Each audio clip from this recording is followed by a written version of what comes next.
एक रियलिटी सुनो।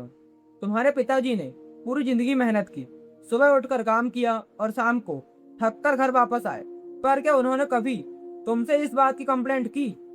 नहीं की ना। और फिर एक दिन ऐसा भी आता है जब तुम बड़े होकर कमाने भी लगते हो, तुम्हारे हाथ में पहली बार अच्छे खासे पैसे भी आते हैं।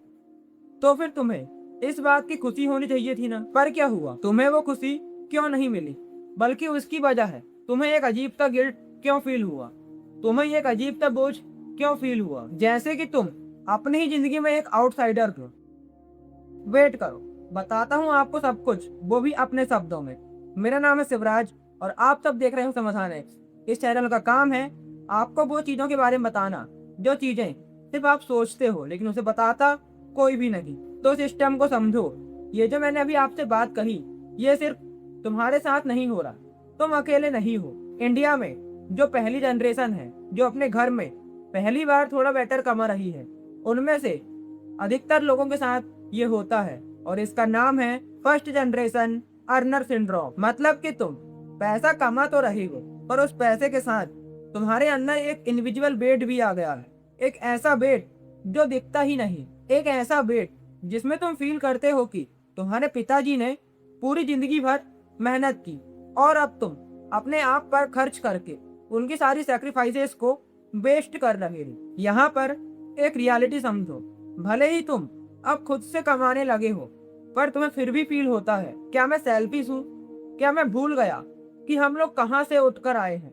ये गिल्ट तो है लेकिन ये तुम्हारा कैरेक्टर नहीं है, ये एक साइकोलॉजिकल पैटर्न है। देखो, जब तुम छोटे थे तुमने घर की गरीबी देखी, तुमने पिताजी के हालात देखे, तुमने देखा कि तुम्हारे पिताजी की एक ही इमेज है, स्ट्रगल करते रहने वाली, चीजों से सैक्रिफाइस करते रहने वाली और हमेशा चिंता में डूबा रहने वाली। अब तुम इतना सब देखते हो जिससे तुम्हारा दिमाग ऑटोमेटिक एक इक्वेशन बना लेता है। पैसा का मतलब तकलीफ और तकलीफ का मतलब पिताजी की जिंदगी। तो जब तुम्हारे पास पैसा आया तब तुम्हारा ब्रेन कंफ्यूज हो गया। अगर मैं कंफर्टेबल हूँ मतलब कि मैं अच्छी लाइफ जीने लगा हूँ, तो क्या मैं अपने पिताजी से अलग हो गया हूँ? और यदि मैं खुद पे खर्च करता हूँ तो क्या मैं उनकी सैक्रिफाइसेस को वेस्ट कर रहा हूँ? अब कहानी यहाँ पर खत्म नहीं होती। इसके साथ एक और चीज ऐड होती है जिसको हम बोलते हैं आइडेंटिटी स्प्लिट।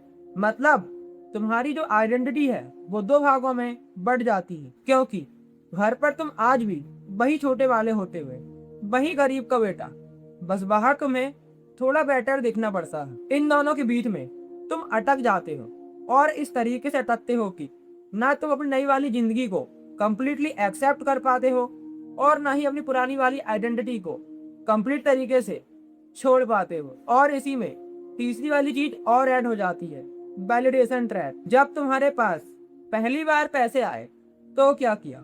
मैं जानता हूँ तुमने पहली बार में अपने घर वालों के लिए कुछ लेकर आए होंगे, अपनी मम्मी के लिए भी कुछ खरीदा होगा।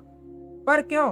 क्योंकि तुम्हारे अंदर से फील हो रहा था, तुम उन्हें बताना चाहते थे, देखो देखो मैं कुछ कमा रहा हूँ, देखो मैं कुछ हूँ। ये सिर्फ तुम्हारा लव नहीं था, ये वो वैलिडेशन था जो बचपन में तुम्हें कभी ओपनली मिला ही नहीं। यदि अब तुम इतना समझ गए हो तो आओ आगे सोचते हैं। तुम्हारे पिताजी ने जो सैक्रिफाइसेस किए उनका क्या मतलब? उनका क्लियर मतलब था कि तुम अपनी लाइफ को बेटर तरीके से जी सको। उनका यह मतलब नहीं था कि तुम भी उनकी तरह अपनी पूरी जिंदगी स्ट्रगल करते रहो। लेकिन अगर तुम खुद पर इन्वेस्ट नहीं करते, अपनी बॉडी पर, अपने स्किल पर, अपने फ्यूचर पर, तो फिर तुम उनकी सैक्रिफाइसेस को वेस्ट कर रहे हो, क्योंकि तुम उनका सही यूज नहीं कर रहे। तुम उनकी सैक्रिफाइसेस का सही यूज तब करोगे जब तुम जेन्युइनली बेटर बनो, जब तुम अपनी लाइफ को अपग्रेड करो और उन्हें भी बेटर लाइफ दे पाओ। तुम्हारा गिल्ट रखना उनके लिए कोई सम्मान नहीं है, बल्कि तुम्हारा ग्रो करना उनके लिए सम्मान है। पहली जनरेशन का रिच होना ऐसा कोई मैनुअल नहीं होता, पर कोई नहीं है जो तुम्हें यह बताए कि इस ट्रांजिशन को हैंडल कैसे करें। पर फिर भी एक बात समझ लो, तुम्हारा गिल्ट तुम्हारी सेंसिटिविटी है। इसे कभी वीकनेस मत बनने देना, इसे बल्कि तुम सही जगह लगाओ, अपने आप पे और अपने फ्यूचर पे। तो अब चलते हैं वीडियो के एंड में। पहली जनरेशन का अमीर बेटा सिर्फ पैसा नहीं कमाता, बल्कि वो ऐसी लाइफ जीता है जिसके लिए कोई मैनुअल नहीं लिखा गया। तो दोस्तों, अगर ये बात तुम्हारे अंदर वाली किसी चीज को टच कर गई तो समाधान एक्स चैनल को सब्सक्राइब करो, क्योंकि यहाँ पर मैं वही बातें करता हूँ जो फील सबको होती है पर कहता कोई नहीं।